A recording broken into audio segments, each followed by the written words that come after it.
بسم اللہ الرحمن الرحیم۔ شروع کرتا ہوں اللہ کے نام سے جو بہت بڑا مہربان نہایت رحم کرنے والا ہے۔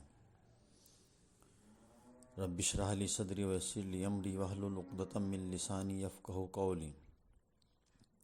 آج کا ہمارا موضوع ہے نشے سے متعلق۔ نشہ کیا ہے؟ کچھ لوگوں کا یہ کہنا ہے کہ جو چیز انسان کو مدہوش کر دے یا جس کے استعمال کرنے سے وہ بہک جائے وہ نشہ ہوتا ہے۔ جیسے مثال کے طور پر اگر کوئی انسان شراب پیتا ہے اور پھر وہ اپنی ہوش میں نہ رہے تو وہ نشہ کر رہا ہے۔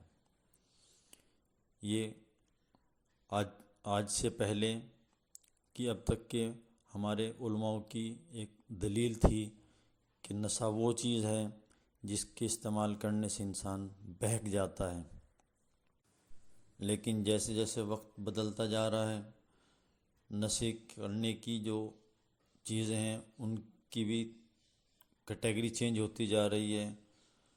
آج ایک صرف شراب ہی کا نشہ نہیں رہا بلکہ مختلف چیزوں کے نشے انسان کر رہا ہے جن کو ہم نشہ نہیں بھی کہہ سکتے۔ جیسے کوئی سلوچن جو چپکانے والی چیز ہوتی ہے اس کا نشہ کرتا ہے، کچھ میڈیسین ہوتی ہیں جن کو اس لوگ اپنی بیماری میں استعمال کرتے ہیں، لیکن لوگ اس کو اتنی کوانٹٹی میں لینا شروع کر دیتے ہیں کہ وہ ان کو نشہ کرتی ہے۔ اسی طریقے سے 1400 سال پہلے اور آج کے دور میں ہمیں پتہ چلتا ہے کہ نہ اس وقت بیڑی تھی، نہ سگریٹ تھی، نہ اس طرح کا اور پیٹرول کا نشہ ہوتا تھا۔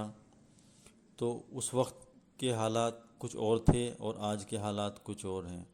لیکن جب ہم قرآن مجید سے اس کے بارے میں تحقیق کرتے ہیں کہ اللہ تبارک تعالیٰ نے نشے کے متعلق کیا ارشاد فرمایا ہے، تو جب ہم سورہ مائدہ کی آیت نمبر 3 پڑھتے ہیں اس میں اللہ تعالیٰ فرماتا ہے والخمر والمیسر، ہم نے تم پر حرام کیا ہے نشے والی چیزوں کو، مردار کو، سور کے گوشت کو اور خون کو۔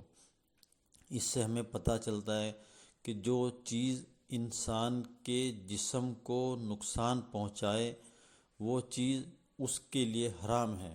مثال کے طور پر ایک انسان شوگر کا مریض ہے لیکن پھر بھی وہ میٹھا کھا رہا ہے، سویٹس کھاتا ہے، تو وہ سویٹس چونکہ حرام تو ہے نہیں لیکن اس کے جسم کو نقصان پہنچا رہی ہے، اس لیے وہ چیز اس کے لیے حرام ہے۔ ہم نے اپنے معاشرے میں کچھ لوگوں کو دیکھا ہے جو لوگ کئی بوتل شراب کی پینے کے باوجود نہیں بہکتے، تو اس سے کیا ہم کہیں گے کہ وہ شراب ان کے لیے حرام نہیں ہوئی جبکہ وہ بہکے نہیں ہیں؟ لیکن شراب کی ایک بوند پینا بھی اتنا ہی حرام ہے جتنا اس کا ایک بوتل یا ایک گلاس پینا حرام ہوا۔ تو ہمیں چاہیے کہ ہم صحیح طریقے سے اس کے اوپر تحقیق کریں، اور یہ لفظ جو ہمارے معاشرے میں پھیلا ہوا ہے کہ جس چیز سے انسان مدہوش ہو جائے وہ شراب ہو یا کوئی بھی چیز ہو وہ نشہ ہے، جبکہ یہ ایسا کہنا غلط ہے۔ جو بھی چیز انسان کے جسم کو نقصان پہنچاتی ہے، چاہے وہ بیڑی ہے، سگریٹ ہے، تمباکو ہے، شراب ہے، افیم ہے، سلفا ہے، گانجا ہے، یا پیٹرول کا نشہ ہے یا دوائیوں کا نشہ ہے، اگر انسان کے جسم کو وہ چیز نقصان پہنچا رہی ہے تو وہ چیز نشے میں شامل ہے۔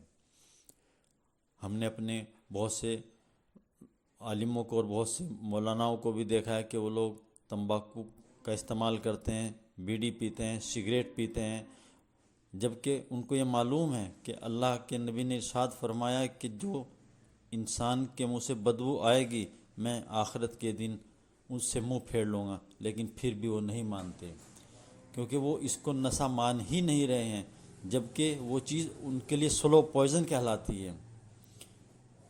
ایک دم تو ان کو نشہ نہیں ہوتا لیکن وہ آہستہ آہستہ ان کے شریر کو، ان کے جسم کو نقصان پہنچا رہی ہے، اس لیے وہ سلو پوائزن میں شامل ہے، اور سلو پوائزن لینا بھی اتنا ہی حرام ہے جتنا کہ آپ ڈائریکٹ ایک پوائزن کا استعمال کریں۔ تو اس لیے ہمیں چاہیے کہ ہم ان بری عادتوں سے بچیں، اور جن چیزوں کو اللہ تبارک تعالیٰ نے حرام فرمایا ہے ہم ان سے بچیں، اور اپنی زندگی کو پاک صاف اور اچھی صحت والی زندگی بنائیں، اور ان چیزوں کا استعمال کریں جس کو اللہ تعالیٰ نے فرمایا ہے کہ آپ پاک صاف اور حلال چیزیں کھایا کرو۔ اسی بات پر میں اپنی بات مکمل کرتا ہوں۔ اللہ تعالیٰ ہمیں عمل کی توفیق عطا فرمائے۔ وآخر دعوانا والحمد للہ رب العالمین۔ جزاک اللہ خیر۔ محمد اماں